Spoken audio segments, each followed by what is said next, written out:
శ్రీ వెంకటేశ్వర వైద్య విజ్ఞాన సంస్థ స్విమ్స్లో అంతర్జాతీయ మహిళా దినోత్సవాన్ని పురస్కరించుకుని అంతర్జాతీయ మహిళా దినోత్సవ వేడుకల ముగింపు కార్యక్రమం ఇంటర్నేషనల్ ఉమెన్స్ డే సెలబ్రేషన్స్ను ఘనంగా నిర్వహించారు. బుధవారం సాయంత్రం 3 గంటలకు స్విమ్స్లోని శ్రీ పద్మావతి ఆడిటోరియంలో జరిగిన ఈ కార్యక్రమానికి విశిష్ట అతిథిగా Shri Padmavati Mahila university vice chancellor professor Uma Vennam, గౌరవ అతిథిగా Tirupati Mahila police station DSP M Srilatha, SVIMS సంచాలకులు మరియు ఉపకులపతి doctor RV Kumar, registrar Aparna R Bitla, Shri Padmavati Mahila వైద్య కళాశాల principal doctor Usha Kalavath, cardiology senior professor doctor Vanadakshamma, allied health sciences principal doctor Madhubabu, college of nursing principal doctor Sudharani, college of physiotherapy principal doctor K Madhavi సంయుక్తంగా జ్యోతి వెలిగించి కార్యక్రమాన్ని ప్రారంభించారు.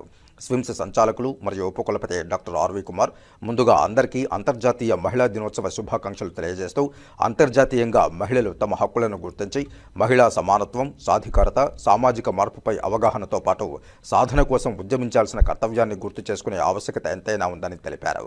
విశిష్ట అతిథి ప్రొఫెసర్ ఉమా వెన్నం మాట్లాడుతూ మహిళల ఆర్థిక, సామాజిక స్థితిగతుల మార్పుకు విద్య ఒక ఏజెంట్లాగా ఉపయోగపడుతుందని, మహిళలు అన్ని రంగాల్లోనూ స్త్రీ గృహిణిగా, తల్లిగా, ఉద్యోగిగా ఒకే సమయంలో అనేక బాధ్యతలను నిర్వర్తిస్తోందని, వాణిజ్య, శాస్త్ర, సాంకేతిక రంగాల్లో, రాజకీయాలు, కళలు వంటి అనేక వేదికలపై మహిళలు ముందున్నారని పేర్కొన్నారు. మహిళలు అన్ని రంగాల్లో ఆర్థిక పురోగతి సాధించేలా ప్రభుత్వం తోడ్పాటునందిస్తోందని, దీనిని మహిళలు సద్వినియోగం చేసుకుని స్వయం శక్తితో ఎదగాలని కోరారు.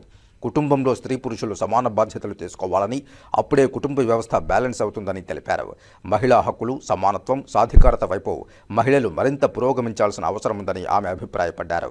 గౌరవ అతిథి డిప్యూటీ సూపరింటెండెంట్ ఆఫ్ పోలీస్ ఎం శ్రీలత మాట్లాడుతూ నేటి సమాజంలో స్త్రీలు పురుషులతో సమానంగా అన్ని రంగాల్లో ముందుకు వెళుతున్నారని, అయితే విద్యార్థులు తల్లిదండ్రులు ఇచ్చే స్వేచ్ఛను దుర్వినియోగం చేసుకోరాదని, తల్లిదండ్రులను మభ్యపెట్టి వారి ఇష్టాయిష్టాలకు వ్యతిరేకంగా ప్రవర్తించరాదని విద్యార్థులకు హితవు పలికారు. నిమ్స్ రిటైర్డ్ ప్రొఫెసర్ డాక్టర్ అరుణ మాట్లాడుతూ మహిళలు ఎన్ని రంగాల్లో పనిచేస్తున్నప్పటికీ కుటుంబానికి మొదటి ప్రాధాన్యతనివ్వాలని, మహిళలు మాత్రమే కుటుంబ బాధ్యతలు చక్కగా నిర్వర్తించగలరని సూచించారు.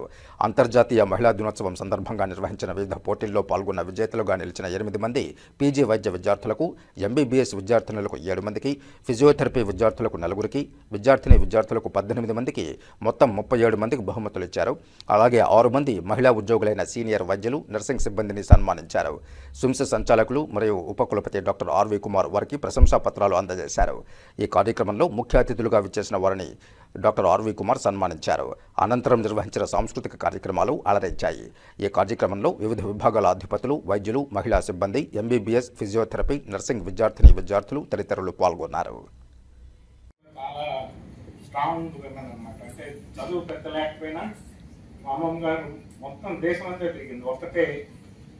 అప్పుడు ఆ రోజుల్లో పెద్ద ఫోన్లు కూడా లేవు, వెళ్తే కాశీకి వెళ్తే కాటికి వెళ్ళారన్న టైప్లో మొత్తం ఆసేతు హిమాచలం అంతా కూడా తిరిగి వచ్చి ఆ కథలు చెప్పారు అనమాట. అలాగే మా మదర్ కూడా చాలా పవర్ఫుల్. ఇది కానీ మా అత్తగారు తర్వాత మా మిస్సెస్ ఎంబీబీఎస్ చేసి, ఎండీ చేసి, డిఎం చేసి మొత్తం మేము లైఫ్ అంతా కూడా రోలర్ కోస్టర్ బాగా అప్స్ అండ్ డౌన్స్తో ఉంటే అన్నిట్లో కూడా నాకు తోడుగా ఉండడం జరిగింది. వీళ్ళందరికంటే పెద్ద మా అమ్మాయి డిఎం కార్డియాలజీ చేసింది. అమ్మాయి అయితే నేను స్టేట్ ఫస్ట్ వస్తానని చెప్పి 2010లో ఎంసెట్లో స్టేట్ ఫస్ట్ తెచ్చుకుంది. అంటే చెప్పినా నాకు ఇంకో చిన్న మనవరాలు, అది కూడా అలాగే తాత అని అలా బేస్ చూపిస్తుంది అనమాట. అలాగా అందరూ స్ట్రాంగ్ విమెన్తో పనిచేయడం వల్ల విమెన్ అందరూ కూడా స్ట్రాంగ్గా ఉండాలనేది నా దృఢమైన అభిప్రాయం. అప్పుడే సొసైటీ కూడా అంటే బ్యాలెన్స్డ్గా, పురోగతిగా ఉంటుంది. స్టిల్ ఎగ్జిస్ట్ సార్ కానీ మేడం కానీ ఇప్పుడు చెప్పారు ఇన్ఈక్వాలిటీ గురించి. ఆ ఇన్ఈక్వాలిటీ అనే బ్యారియర్ మనం దాటాము అనే దానికి live example is here. Sir dais చూస్తే మనకు తెలుస్తుంది ఇన్ఈక్వాలిటీ మనం ఓవర్పవర్ చేసాము, ఇన్ఈక్వాలిటీ దాటేసాము అనేది. బట్ ప్రజెంట్ మెయిన్ కన్సర్న్ ఏంటి? Inequality is not the main concern, but ఆ ఇన్ఈక్వాలిటీ దాటి మనం ఒక స్టేజ్కి వచ్చిన తర్వాత మన గ్రోత్ ని యాక్సెప్ట్ చేయడము. వన్ థింగ్, మన చుట్టూ ఉన్న మన మెన్ మన గ్రోత్ ని ఎంతవరకు యాక్సెప్ట్ చేస్తున్నారు అనేది మెయిన్ కన్సర్న్. నాకు సార్ మేడం ఏదైతే టాపిక్ చెప్పారో దాని కంటిన్యూషన్ లోనే నేను కూడా నా లిటిల్ ఎక్స్పీరియన్స్ తో మాట్లాడాలనుకుంటున్నాను. సో ఇన్ఈక్వాలిటీ దాటాము, బట్ ఆ ఇన్ఈక్వాలిటీ దాటి మనం ఒక పొజిషన్కి వచ్చిన తర్వాత మన పొజిషన్ ని మన చుట్టూ ఉన్న మెన్ ఎంతవరకు యాక్సెప్ట్ చేయగలుగుతున్నారు అనేది ఒక క్వశ్చన్.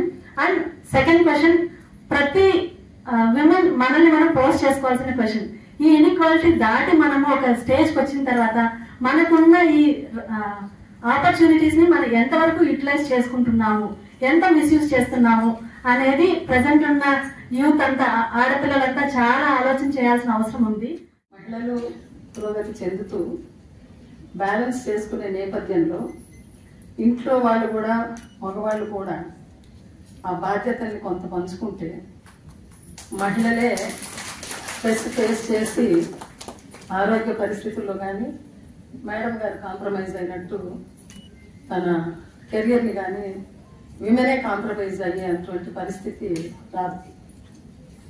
సో అంటే పిల్లల్ని చూసుకోవడం కానీ గ్రాండ్ చిల్డ్రన్ని చూసుకోవడం కానీ విమెన్ బాధ్యతే, అమ్మమ్మల బాధ్యతే, నాన్నమ్మల బాధ్యతే, తల్లి బాధ్యతే అనేటువంటి ఆలోచన విధానంలో నుంచి మనం బయటకు వచ్చి కుటుంబ వ్యవస్థ అంటే ఒక బండికి 2 చక్రాల్లాగా వైఫ్ అండ్ హస్బెండ్ ఇద్దరికి కూడా సమానమైన బాధ్యత ఉంటుంది. మనం సమానత్వం కోసం మాట్లాడుతున్నాం ఈరోజు అంటే ఎంతో పోటీ పడుతున్నామని కాదు. మల్టీ టాస్కింగ్ అనేది విమెన్ లో ఉన్నటువంటి ఒక ఎక్సెప్షనల్ క్వాలిటీ. మొన్న వనిత మేడం మా యూనివర్సిటీలో మా విమెన్స్ డేకి గెస్ట్ గా వచ్చినప్పుడు చక్కగా ఎక్స్ప్లెయిన్ చేశారు.